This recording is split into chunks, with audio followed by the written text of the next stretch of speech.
ఎడారిలో సెలయర్లు జూన్ 8వ తారీఖు. దేవుని మూలంగా పుట్టిన వారందరూ లోకమును జయించుతారు. లోకమును జయించిన విజయము మన విశ్వాసమే. 1 యోహాను పత్రిక 5వ అధ్యాయము 4వ వచనం.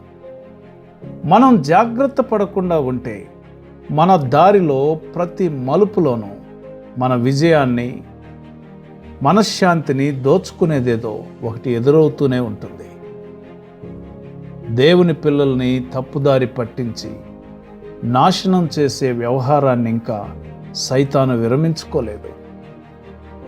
ప్రతి మైలురాయి దగ్గర ప్రతివారు ఆగి జాగ్రత్తగా తమ అనుభవాల థర్మామీటర్ని సరిచూసుకోవాలి. ఉష్ణోగ్రత తగినంతగా ఉందో లేదోనని. కొన్నిసార్లు అపజయపు కోరల్లో నుంచి కూడా విజయాన్ని చేజిక్కించుకోవడం సాధ్యమే. చేయవలసింది ఏంటంటే సరిగ్గా అవసరమైన సమయంలో మన విశ్వాస ధ్వజాన్ని పైకెత్తడమే. విశ్వాసం ఎలాంటి పరిస్థితినైనా మార్చేయగలదు. అది ఎంత చీకటైనప్పటికీ, వచ్చిన కష్టం ఎంత క్లిష్టమైనప్పటికీ, ఒక్క క్షణం యథార్థమైన విశ్వాసంతో హృదయాన్ని దేవుని తట్టు ఎత్తిపట్టుకుంటే చాలు.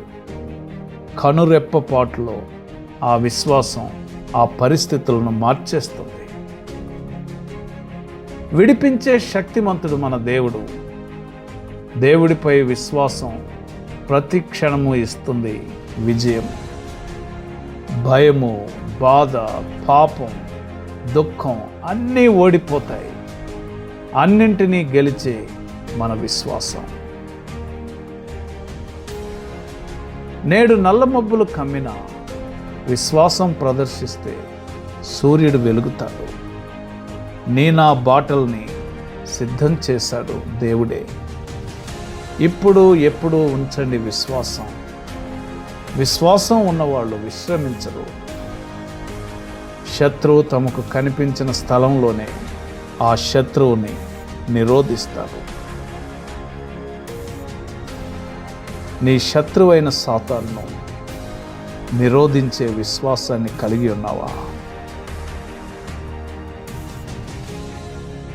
దేవుని మూలంగా పుట్టిన వారందరూ లోకమును జయించుదురు.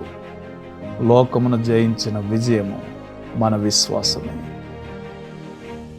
అట్టి విశ్వాసాన్ని కలిగి జీవించే కృప దేవుడు నీకు అనుగ్రహించునుగాక. ఆమెన్.